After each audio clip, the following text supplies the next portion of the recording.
Hey, what's up guys, Everything Apple Pro here, and Apple has released iOS 11.4 Developer Beta 1. They talked about this firmware update that it'd be coming in the future at their March 27th event, and today we finally get to take a look at that. So let's see what's new, what's changed, and Apple did give us a little previews of what's to come, but on the iPhone side they didn't mention anything. So let's see what changed. Now, this is a pretty significant update in terms of the number. It goes from 0.3 to 0.4, so you'd expect it to have a lot inside, like iOS 11.3 had a ton of changes, yet I've been combing over it for quite some time now and there is not much to find, let me tell you. Now, first off, before updating, I had 42.01 gigabytes of storage after 42.02, so no difference here. You know, I thought there would be a storage change, really nothing. I went through, tried to find any new features related to 3D touch in the menus, just like anything and everything that I usually do, and I could not find much. There are a few reported changes, and the first one being that AirPlay 2 is back, both in the tvOS firmware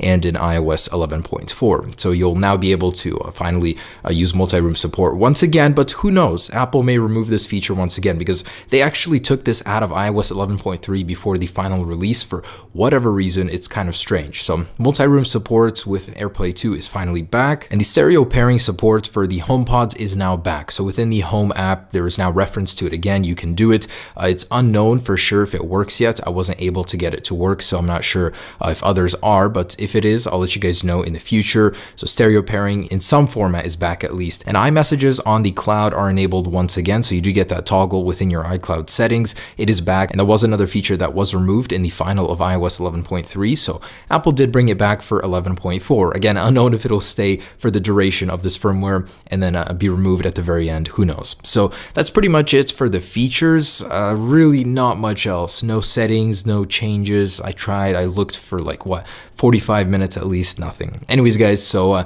that's it for the features. Let's go ahead and test out the speed, see if there's any difference. And I've just been hearing from so many people that iOS 11.3 did wonders to their devices, both in battery life, in speed, just the responsiveness has been surreal. So that's been great. And I don't think 11.4 has much to improve upon, maybe like bugs and stuff like that. But as for speed, Apple has that stuff on lockdown. So anyways, let's see what sort of numbers we get regardless on 11.4. And here are the results. This is pretty much what we can expect, more on the high end. On the last iOS 11.3 firmware, pretty much the same score, so not much of a difference here. The speed definitely remains, but the features are not there. Maybe Apple will add some in the future, but as for the features that Apple did talk about adding, that was the ClassKit support with a new schoolwork application for teachers for managing students on the iPad, and that has not yet been seen in this new beta, so those may be added in the future along with new features. I'll definitely keep you guys updated as for any new features in the future, but for now, really not much to go on. So thanks for watching guys, stay tuned. Peace.